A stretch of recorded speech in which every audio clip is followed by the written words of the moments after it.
Chapter 1 could be Immunology, a general overview of the immune system. Uh, Immunology is so interconnected that a lot of it is like a cycle. There's no beginning and no ending. All the parts are kind of intertwined together.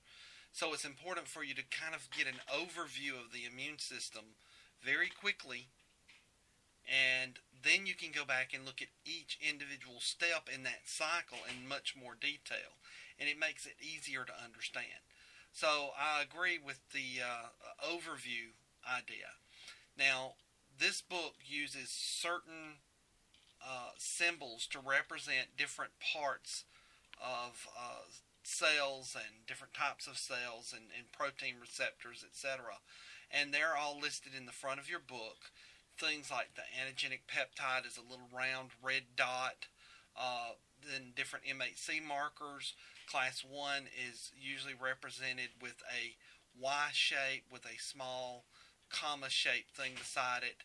Class 2 are usually two cup-like proteins holding on to an antigen, etc. You can see the CD4s and the T-cell receptors, etc. You need to look at those and always ask yourself when you see those in the future in figures if those will be helpful. Now, I'm really just going to concentrate in this little segment on the history of immunology. Immunology has a very recent history. It's only in the past, say, 90 years or so that we have learned very much about the immune system. Because when you pull blood out of an animal or out of a human and you look at that blood, you see red blood cells and white blood cells. Some of the white blood cells you can separate into individual pieces, like the eosinophils are fairly easy to detect. You can differentiate those from basophils and from macrophages.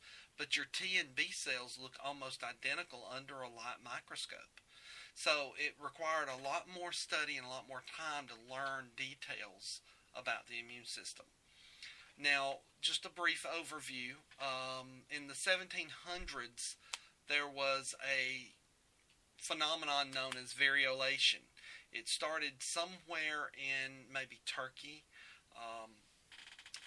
They would take smallpox pustules from infected individuals, and they would scrape the pus out of the sores on their faces, etc., and dry it in small little snuff boxes, and then you sniff it. And the goal of this was to give people a milder case of smallpox and hopefully prevent them from being scarred or killed by stronger cases of the virus that went out.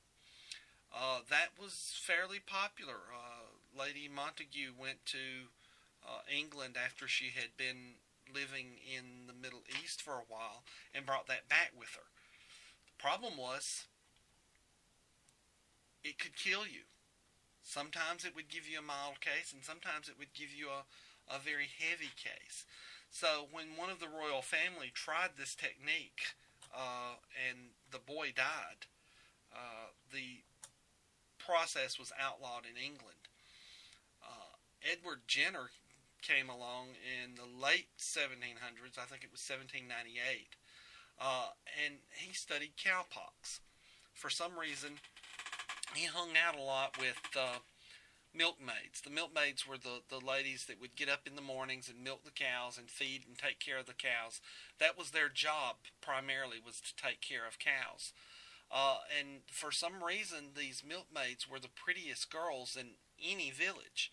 They always had smooth skin. They didn't have the scars that were associated with the smallpox virus.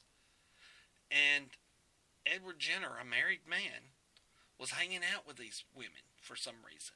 Don't want to know why, but he was able to figure out that these women would get a mild case of cowpox. Actually, it was one of the older milkmaids that told him this, and that made them completely immune to smallpox. So he designed an experiment where he took the pus from cowpox pustules off of the teats of a cow, and he injected them using a straight piece of wire into a small boy from the neighborhood. Yeah, where was this kid's mom? I don't know if I could trust, this to a doctor. That's how afraid these people were of smallpox. They'd let anybody try just about any technique to keep them from getting it. Well, a few weeks later, he then injected the same boy with the most virulent strain of smallpox he could find, and the boy was completely immune. This became known as a vaccine, which I believe it was Pasteur came up with in honor of Edward Jenner. It was called encowment. That's basically what vaccine means. During Jenner's time, they actually had cartoons in the newspapers of a man getting a vaccination and then gradually changing into a cow. So there was a lot of humor, but it turned out to be one of the most effective vaccine treatments ever. Smallpox is the only disease that we've ever completely eradicated using vaccination techniques. Quite a few other people are involved in the history of immunology, and I'm not going to bore you. You can read this in your book. It's pretty interesting stuff. Louis Pasteur, for example, he came up with vaccines for anthrax and rabies, which is pretty amazing considering rabies you couldn't even see under a microscope. He's got a long history and a lot of stuff that goes on with him. If you've had a micro course, that would...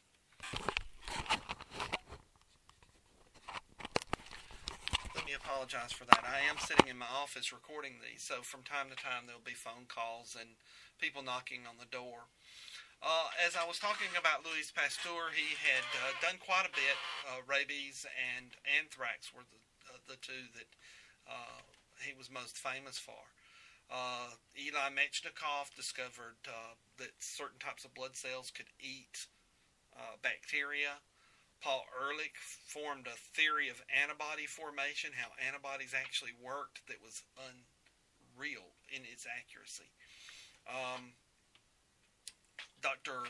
Mitz, I believe it was, from Mississippi State University, discovered the bursa of fabricus, the same thing as the thymus gland in humans, and the fact that certain white blood cells get educated in chickens in the bursa of fabricus, but in humans it's in the thymus gland. There's a list of them in there. You need to read through those, but I've mentioned the ones that I specifically want you to pay attention to. Paul Ehrlich, Eli Metchnikoff, Robert Koch, Louis Pasteur, and I believe it was Mitz who discovered the bursa of fabricus. Louis Pasteur did have some interesting things that went on with him. The first boy that he gave the vaccine to for rabies, and he was taking the chance of being put to death because he was not a medical doctor. The little boy later became a custodian of the Pasteur Institute and died rather than giving up the location of Pasteur's tomb to the Nazis. He had hidden the location of Pasteur's tomb from them. That's how important Pasteur was. The Nazis wanted to find his body and take it back to Germany with them as kind of a symbol. That's the end of the history portion of this.